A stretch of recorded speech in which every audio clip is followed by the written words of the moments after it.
यो घर कसको होला? तस्कर गर्ने तस्करहरूको संख्या। यो घर मान्छेको किन गैँडाको जस्तो लाग्यो? होइन, मलाई त फर्सीको कैडा जस्तो लाग्यो। भन्नुस् न, यो घर कसको हो? यो कन्फर्म खाक तस्कर नै हो। पुलिसलाई खबर गरिदिनु नै राम्रो हुन्छ। बाबुले यो घरको मुलीलाई नै भेट्न खोज्या होला। म फोन गरेर बोलाइदिइहाल्छु है। मैले त यो जिलीगान्टे घर मुली होला भन्ठानेको त डेरामा बस्ने पो रहेछ।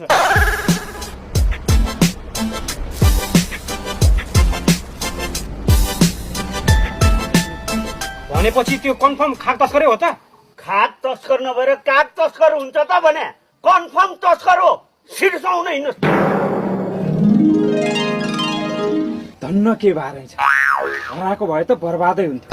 त्यत्रो दुःख गरेर लिएर आएको।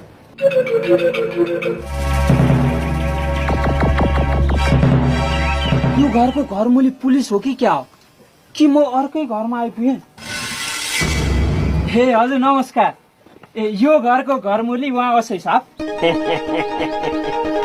यो घरको घरमुली चाहिँ म, अब बाबु जानी घरको घरमुली चाहिँ उहाँ। म त यो घरमा आएको, उहाँको घरमा किन जाने? तँलाई गैँडाको खाक तस्कर गर्ने तस्कर? तँ डाका मेरो घरमा नगएर तेरो बाउको घरमा जान्छस् त? कसले खाकको तस्कर गर्यो?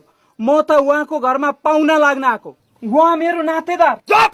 यस्ता चोर डाका फटा गोख्ते काजीको नातेदार हुन सक्दैन। समात्नु राष्ट्र साहब, यो डाकालाई लगिहाल्नु। भगेरा यसलाई।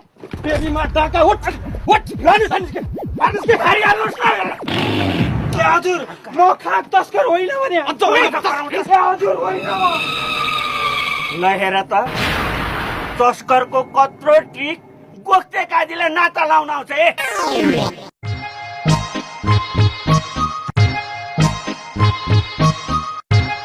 के छ स्याल बुढा? बस स्यालबुढा भन्ने बित्तिकै मलाई अर्को रमाइलो घटनाको याद आयो। कुरो कहिलेको भन्दा 2014 सालको कुरो। त्यतिखेर म भेडा चराउन जंगल गएको थिएँ।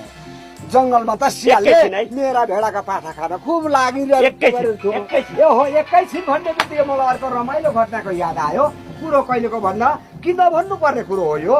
त भइगयो त भइगयो, लु मैले भनिनँ त म यता लागेँ है त। लु हेलो ढोकर है मिज्यू। अनि बिर्सिनु भयो कि सम्झिनु भएको छ? म ढाँडा खर्के पिताम्बर क्या, हजुरको मित। ए मिज्यू मिज्यू, ल मैले पनि ढोकरे आएँ हजुर। बस ढोक गरे भन्ने बित्तिकै मलाई अर्को रमाइलो घटनाको याद आयो।